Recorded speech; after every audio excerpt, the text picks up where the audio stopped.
بسم اللہ الرحمن الرحیم۔ السلام علیکم ورحمۃ اللہ وبرکاتہ۔ پیارے دوستو، چھوڑو سب ڈاکٹروں کو، سب حکیموں کو، آئیے حضور اقدس صلی اللہ علیہ وآلہ وسلم کی بتائی ہوئی ان غذاؤں کو استعمال کرو اور ہر بیماری دور ہو جائے گی انشاءاللہ۔ ناظرین، اللہ تبارک و تعالیٰ کے پیارے حبیب حضرت محمد مصطفیٰ صلی اللہ علیہ وآلہ وسلم کی عادت مبارک یہ تھی کہ جس قسم کا کھانا سامنے آتا اسے تناول فرما لیتے۔ ہمارے حضور نبی کریم ان غذاؤں کو ان کے ذائقے اور فوائد کی وجہ سے بہت پسند فرماتے تھے۔ نمبر 1، کھجور۔ کھجور اہل عرب عموماً خوراک کے طور پر استعمال کرتے تھے۔ حضور نبی کریم صلی اللہ علیہ وآلہ وسلم نے کھجور کی بڑی تعریف فرمائی، خصوصاً اجوا کھجور کی۔ رسول اللہ صلی اللہ علیہ وآلہ وسلم کا ارشاد ہے کہ جو شخص روزانہ صبح کے وقت 7 اجوا کھجوریں کھا لیا کرے اسے اس دن زہر اور جادو سے کوئی نقصان نہیں پہنچا سکتا۔ ایک اور جگہ ارشاد ہے، اجوا جنت کا پھل ہے، اس میں زہر سے شفا دینے کی تاثیر ہے۔ کھجور ایک مقوی غذا ہے، سب پھلوں میں سے زیادہ توانائی بخش ہے۔ جس میں انسانی کو جس قدر حیات کی ضرورت ہوتی ہے اسی قدر کھجور میں ہے۔ کھجور جسم کو فربا کرتی ہے، سال خون پیدا کرتی ہے، سینے اور پھیپھڑوں کو قوت بخشنے کے لیے اس سے بہتر کوئی چیز نہیں۔ نمبر 2، روغن زیتون۔ حضرت محمد مصطفیٰ صلی اللہ علیہ وآلہ وسلم نے روغن زیتون کو بہت پسند فرمایا ہے۔ نبی کریم روٹی کو روغن زیتون سے چوپڑ کر تناول فرمایا کرتے تھے۔ قرآن میں زیتون کا ذکر آیا ہے۔ رسول اللہ صلی اللہ علیہ وآلہ وسلم نے ارشاد فرمایا کہ زیتون کا تیل کھاؤ اور مالش میں استعمال کرو، اس لیے کہ وہ مبارک درخت سے پیدا ہوتا ہے۔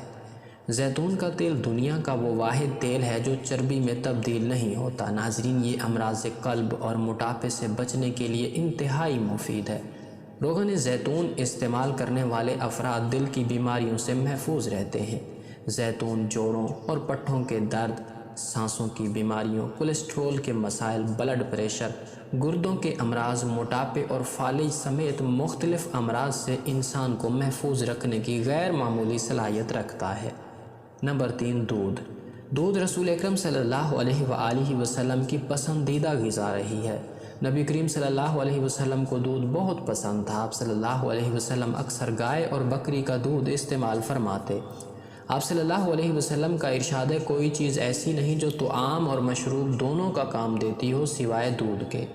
حضرت صہیب رضی اللہ تعالیٰ عنہ سے روایت ہے کہ آپ صلی اللہ علیہ وسلم نے ارشاد فرمایا، تم لوگ گائے کے دودھ کو اپنے لیے لازم قرار دے دو کیونکہ یہ شفا بخش ہے اور اس کا گھی دوا ہے۔ دودھ میں جسم کی ضرورت کے مطابق تمام اجزاء موجود ہیں جن سے جسم صحت مند رہ سکتا ہے اور اس کی نشو و نما صحیح ہو سکتی ہے۔ جن علاقوں کے لوگ دودھ استعمال کرتے ہیں ان کی عمریں زیادہ ہوتی ہیں۔ نمبر 4، رسول اللہ صلی اللہ علیہ وسلم کو شہد بہت پسند تھا اور اس کا بہت استعمال فرماتے تھے۔ حضرت امی عائشہ صدیقہ رضی اللہ تعالیٰ عنہ سے روایت ہے کہ آپ صلی اللہ علیہ وآلہ وسلم شہد پسند فرماتے تھے۔ شہد کی شفا بخشی کا ذکر قرآن کریم میں بھی آیا ہے اور اسے موت کے علاوہ ہر مرض کا علاج قرار دیا گیا ہے۔ شہد کے بارے میں یہ بات طے شدہ ہے کہ یہ بہت سے امراض میں مفید ہے اور اس کا استعمال جسم کو امراض سے محفوظ رکھتا ہے۔ تمام تر کاوشوں کے باوجود اب تک شہد کا متبادل تلاش نہیں کیا جا سکا۔ شہد کی ایک خوبی اس کے رس کا جلدی اثر کرنا اور قدرتی اینٹی بائیوٹک ہونا ہے۔ یہ حلق سے نیچے اترتے ہی خون میں شامل ہو جاتا ہے۔ نوزائیدہ بچے سے لے کر جاں بلب مریض تک سب کے لیے غذا اور دوا ہے۔ نمبر 5، حضور اکرم صلی اللہ علیہ وسلم کو سبزیوں میں کدو بہت پسند تھا۔ حضرت انس رضی اللہ تعالیٰ عنہ سے روایت ہے کہ آپ صلی اللہ علیہ وسلم کو ایک دعوت میں جو کی روٹی اور کدو گوشت کا شوربہ پیش کیا گیا۔ میں نے حضور نبی کریم صلی اللہ علیہ وسلم کو دیکھا کہ پیالے کے کناروں سے کدو تلاش فرما کر تناول فرما رہے تھے۔ میں اس روز کے بعد ہمیشہ کدو کو پسند کرنے لگا۔ کدو تاثیر میں زود ہضم، صحت بخش اور دماغی صلاحیتوں کو بڑھانے والا ہے۔ کدو مفرح قلب، جگر اور اعصاب کے لیے مفید سبزی ہے۔ نمبر 6، جو کی روٹی۔ جو کی روٹی نبی کریم صلی اللہ علیہ وسلم کی مرغوب غذاؤں میں شامل ہے۔ حضرت محمد صلی اللہ علیہ وآلہ وسلم جو کی روٹی کو بہت پسند فرماتے تھے۔ حضور صلی اللہ علیہ وسلم نے اپنی ساری زندگی میں کبھی بھی میدے کی روٹی تناول نہیں فرمائی۔ ابو داؤد میں حدیث ہے کہ آپ صلی اللہ علیہ وسلم نے جو کی روٹی کا ٹکڑا لیا اور اس پر کھجور رکھی اور فرمایا کہ یہ اس کا سالن ہے اور تناول فرما لیا۔ نمبر 7، ہمارے پیارے نبی حضرت محمد صلی اللہ علیہ وسلم کو سرکہ بھی بہت پسند تھا۔ آپ صلی اللہ علیہ وسلم نے نہ صرف سرکے کو تناول فرمایا بلکہ اس کی تعریف بھی فرمائی۔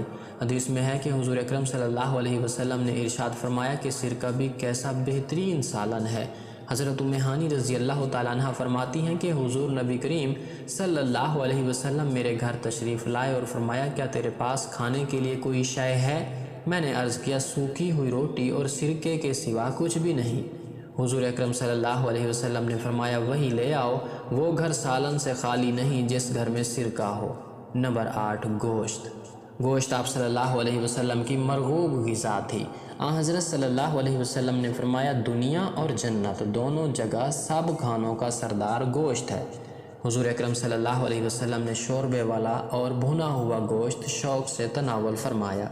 حضرت ابی ہریرہ رضی اللہ تعالیٰ عنہ فرماتے ہیں کہ حضور اکرم صلی اللہ علیہ وسلم کی خدمت میں کہیں سے بکری کا گوشت آیا، اس میں سے دستی کا گوشت خدمت اقدس میں پیش کیا گیا۔ آپ صلی اللہ علیہ وسلم نے اس کو دانتوں سے کاٹ کر تناول فرمایا۔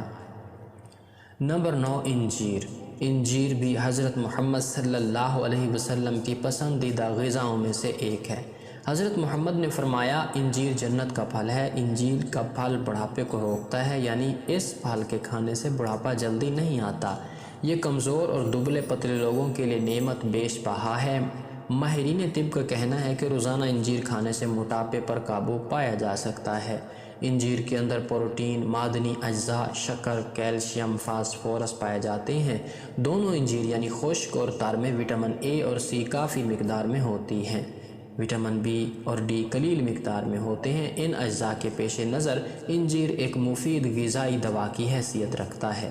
نمبر 10، حضرت سیدنا عبداللہ ابن عباس رضی اللہ تعالیٰ عنہ فرماتے ہیں کہ میں نے نبی کریم صلی اللہ علیہ وسلم کو انگور کے خوشے اس طرح تناول فرماتے ہوئے دیکھا کہ چھوٹا سا خوشہ منہ میں لے کر دانے توڑتے اور تنکول کو باہر کھینچ لیتے۔ اللہ کی نعمتوں میں ایک نعمت انگور ہے جو انتہائی لذیذ اور بے مثال قوت بخش پھل ہے۔ اسے صحت و توانائی اور فرحت و انبساط فراہم کرنے کے لحاظ سے ایک اچھوتا اور پرکشش پھل تصور کیا جاتا ہے۔ انگور میں carbohydrates, protein, vitamin A, vitamin C, calcium اور آئرن پائے جاتے ہیں جو انسانی صحت کے لیے بہت مفید ہوتے ہیں۔ یہ ہر عمر کی خواتین کی توانائی کی ضروریات کو پورا کرتا ہے۔ یہ جسم میں تازہ اور مصفی خون پیدا کرنے کا سبب بنتا ہے۔ اس کے اندر بے پناہ غذائیت ہوتی ہے۔ اس کا رس نہ صرف معدے کی رطوبت کو مزید ہاضم بناتا ہے بلکہ نظام انہضام کے بعد خون میں شامل ہو کر خون کو صحت مند بھی بناتا ہے۔ انگور کا رس آدھے سر کے درد اور معدے کی بیماریوں، تپ دق یا قبض، کھانسی، جسم کی کمزوری، خون کی کمی اور دیگر امراض کے لیے بہت مفید ہے۔